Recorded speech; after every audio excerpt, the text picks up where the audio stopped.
Shahzad, break पर जाने से पहले शुभ आपको बता रही थी कि देखिए जीत तो जीत होती है, बार बार ये जो चर्चा इसी मुद्दे पर आ रही है, जीत तो जीत होती है।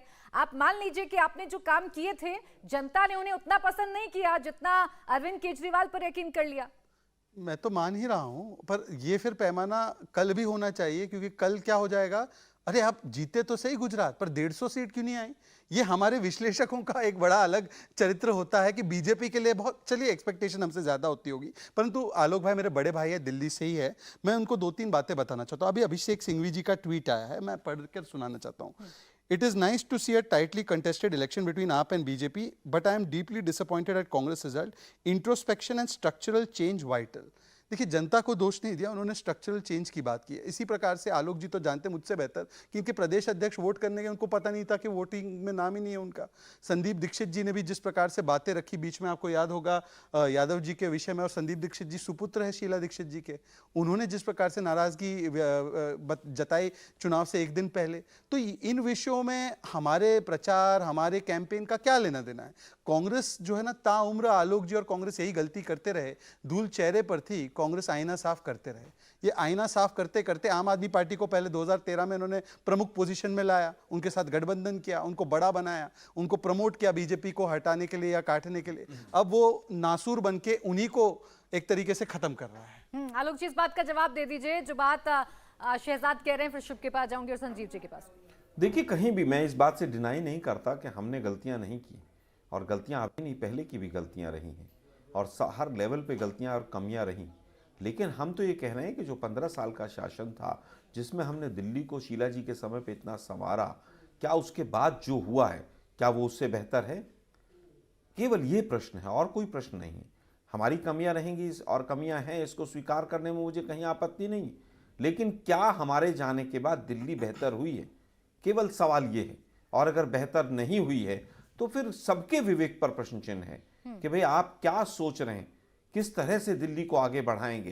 क्या दिल्ली को मोस्ट पॉल्यूटेड बनाकर हर साल 1 महीना 1.5 महीना दिल्ली के स्कूल बंद करने पड़ रहे हैं? आपकी संजीदगी तो नजर आनी चाहिए थी ना इन चुनावों में। जैसा शहजाद बता रहे हैं, ये किस्सा किसी से छिपा नहीं है कि आप ही के प्रदेश अध्यक्ष जब वोट डालने के लिए पहुंचते हैं तो उनको पता ही नहीं है कि उनका वोट नहीं है।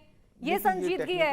एक तरफ वो पार्टी आपका उससे मुकाबला है जो एक पन्ने के लिए प्रमुख तय करती है। प्राची जी, ऐसा नहीं है, वो टेक्निकल एक प्रॉब्लम हो सकती है, लेकिन जिस तरह से डिलिमिटेशन बीजेपी ने कराया और उसके बाद भी आज आम आदमी पार्टी इनसे आगे निकल गई, तो बहुत सी चीजें सबके ऊपर प्रश्न चिन्ह खड़े होते हैं।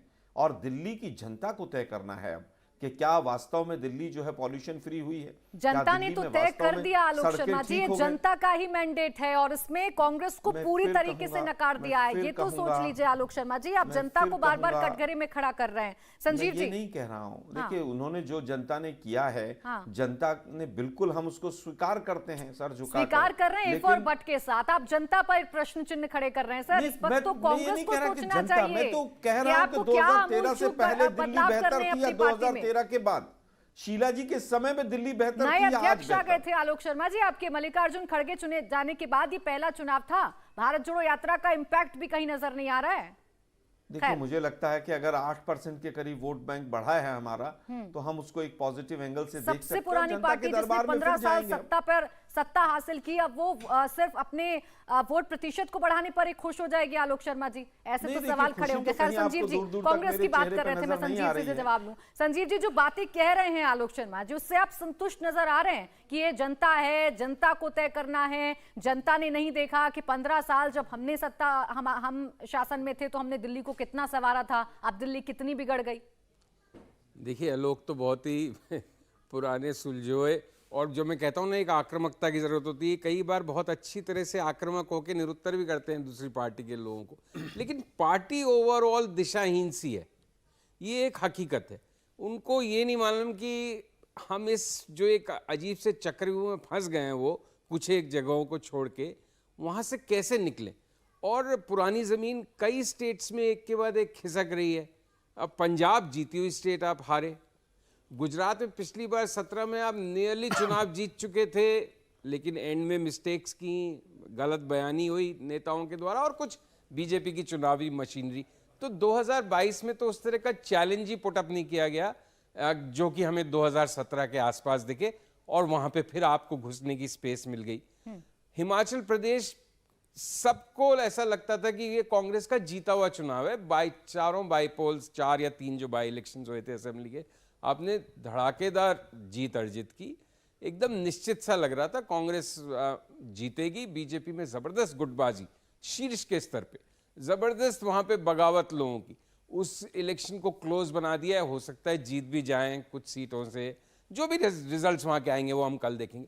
कांग्रेस एक अजीब से एक द्वंद में है। एक्चुअली वहां पे कोई रियल लेवल पे स्ट्रैटेजिस्ट नहीं है कि हम क्या करें। और थोड़ा क्या, उनकी राजनीति पुराने एक मॉडल की राजनीति जो चल रही है, वो इस नए युग में जहां इतनी आप और बीजेपी या दूसरी रीजनल पार्टीज इतने अग्रेशन के साथ मैदान में आती हैं और इतनी फोकस्ड होके, और कांग्रेस में अच्छी बात यह है कि वो फिर भी एक गरिमा अपनी मेंटेन करती है, लेकिन उसका स्थान नहीं है। तो जो आज की राजनीति में लड़ने के और सफल होने के जो भी फॉर्मूले हैं या जो भी नुक्ते हैं, जो भी इस्तेमाल करना चाहिए, वहां कांग्रेस कहीं ना कहीं पीछे है। और दूसरी चीज, कांग्रेस में हर जगह अभी भी देखिए क्या साम्राज्य तो चला गया, लेकिन सूबेदार अभी भी आपस में तलवारें खींचे रहते हैं, और आपको हर स्टेट में उसके उदाहरण मिल जाएंगे। मैं कह रहा हूं कर्नाटक इतनी अच्छी स्टेट है जो कांग्रेस के लिए रेडी है। हाँ। लेकिन आप देखिएगा चुनाव आते आते डीके शिव कुमार और सिद्धरामैया के बीच में, और अब जनता को कटघरे में खड़ा नहीं करेंगे। आलोक नहीं बोला भाई साहब ने। राजस्थान को सबको मालूम है। मुस्कुराते हुए आलोक शर्मा जी सुन तो रहे, मुझे लगता है अब जनता पर सवाल खड़े नहीं करेंगे। लेकिन शुभ, आपसे भी मेरा ये सवाल है कि कांग्रेस का निष्क्रिय हो जाना कहीं आपको फायदा तो नहीं पहुंचाता? क्योंकि बीजेपी तो देखिए फाइटिंग पोजीशन में थी, 104 सीटें लेकर आई है, जिसे आप कह रहे थे 20 भी नहीं लेके आएगी, 20 से कम लेकर आई है। कांग्रेस पूरी तरीके से निष्क्रिय हो गई। देखिए, चाहे कांग्रेस हाइपर एक्टिव हो या निष्क्रिय हो, लेकिन मुझे कहीं लगता है कि उनका प्लैंक थोड़ा सा गलत रहा। हालांकि आपने मुझे आप सपोर्टर के तौर पे लिखा है, लेकिन मैं एक राजनीतिक विश्लेषक हूँ। शीला दीक्षित के समय का मुझे भी याद है कि हर साल वो 2 रुपए प्रति यूनिट, 50 पैसे प्रति यूनिट बिजली के दाम बढ़ाती थी। और अगर उन्हीं का मॉडल लेकर के आज की डेट में आप जाए तो लोगों को ये बातें याद हैं। और साथ में उस समय के नेता, उस समय जो इनके फाउंडेशनल नेता थे, वो तो अब खुद तलवार लेकर के खड़े हैं अपने शीर्ष नेतृत्व के अगेंस्ट। तो कहीं पर द्वंद में तो है ही कांग्रेस। और साथ में मुझे लगता है कि बिल्कुल सही बात है कि स्ट्रैटेजी की भी कमी है, क्योंकि आप बार बार जो ये मेरे वार्ड में भी बार बार शीला दीक्षित की याद दिला करके और कोशिश किया गया वोट बिटोरने का, लेकिन वो कहीं पे कनेक्ट नहीं हुआ। तो उससे अच्छा है कि आम आदमी पार्टी से थोड़ा सा सीख करके और जो आजकल के जो जमीनी मुद्दे हैं उनके बारे में बात करी जाए। आम आदमी पार्टी ने तो ऑडिट कराई दिया है कंपनियों का, कंपनी वाले सब जेल में ही पड़े हुए हैं।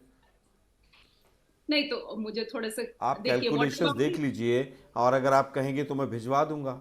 आज दिल्ली में बिजली महंगी है, शीला जी के सबसे पहले।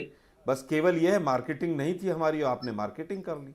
700 करोड़ रुपया मार्केटिंग का बजट जिस सरकार का हो और हमारा केवल 29 करोड़ हाईएस्ट रहा हो, तो स्वाभाविक है कि लोगों तक बात नहीं पहुंचेगी। देखिए, अभी तक भी आप बात नहीं समझे कि जब तक के लिए आप जमीनी मुद्दों की बात नहीं करेंगे। 700 करोड़ रुपया, मॉडल आप लेकर 50 करोड़ रुपया आउटरीच के लिए। इंडिया टीवी हर वक्त हर जगह डाउनलोड करने के लिए सर्च करें India TV news Google play store या ऐप स्टोर पर।